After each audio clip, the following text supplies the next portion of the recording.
The house that spoke in screams. It was the kind of house people pretended not to see. On the outskirts of Greyston, surrounded by fields that never grew grass, stood an enormous Victorian mansion. Its windows were always black, even when the sun was bright. Its roof sagged like a broken spine, and the iron gates had fused shut with rust. Locals called it the house that spoke in screams. They said no one who entered after sunset ever came out the same. Some vanished entirely. Some came back raving, clawing at their ears, begging to be killed before the voices found them again. For decades, it remained empty, a black scar against the horizon. But then came Claire. Claire wasn't afraid of old stories. At 22, she was a journalism student looking for a subject big enough to land her first published article. The mansion, with all its myths, seemed perfect. She told her professor she would stay overnight and document everything, proof that the house was just brick, wood, and superstition. She brought her camera, a notebook, a small lantern, and her stubborn pride. The gates creaked open with a strengthless push, and for the first time in years, someone stepped inside. The air changed immediately. The night grew heavier, thicker. Cicadas went silent. It was as though the house swallowed every sound. Inside, the mansion smelled of mildew, dust, and something faintly sweet, like rotting fruit. The wallpaper peeled in jagged strips. Stairs coiled up into darkness. Chandeliers sagged overhead, their crystals coated in grime. Claire lit her lantern and began recording. She spoke into her camera confidently. "I'm here in Greyston's infamous haunted mansion. Locals claim it speaks in screams at night. Let's see if there's any truth to it." For hours, nothing happened. She wandered from room to room, describing decayed furniture, rat droppings, shattered mirrors.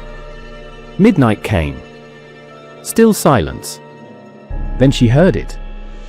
A whisper, faint as breath against her ear. "Claire?" She spun around. Empty. Her lamp flickered. She lifted her camera, but the screen distorted, static, then the faint outline of a face, screaming silently. When she pulled the camera away, nothing was there. The whisper grew louder. It wasn't one voice, it was hundreds, layered, male and female, old and young. They chanted, moaned, wept. Then, beneath it all, came a scream so deep it rattled her bones. Claire clutched her ears, but the sound came from inside her skull. The walls shook. Plaster cracked. From the corners of the ceiling, shapes began to form, mouths. Dozens of human mouths splitting open in the plaster, gasping and shrieking in agony.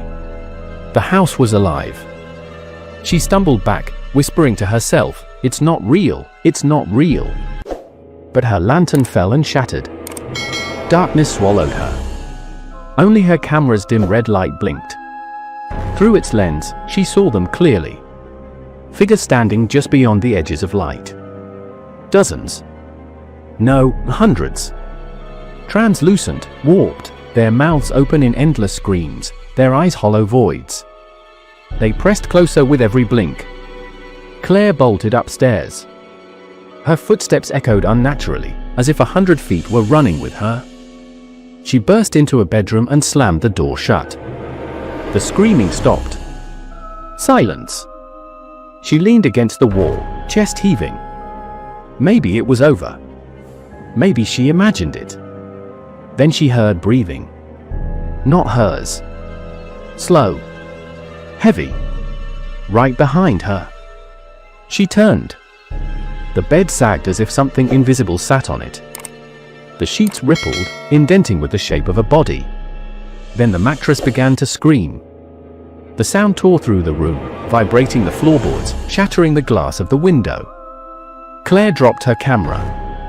Its lens cracked, but it kept recording as the walls bled with dark stains, as pale hands pushed out through the wallpaper, clawing, stretching, reaching for her.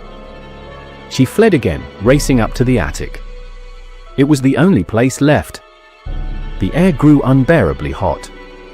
The wood smoked as if on fire. And in the center of the attic stood a chair. A simple wooden chair, facing the wall. She didn't want to look. But she had to. Slowly, she walked around it. Sitting in the chair was a figure. It was Claire. Or rather, something wearing her face. Its eyes were hollow pits.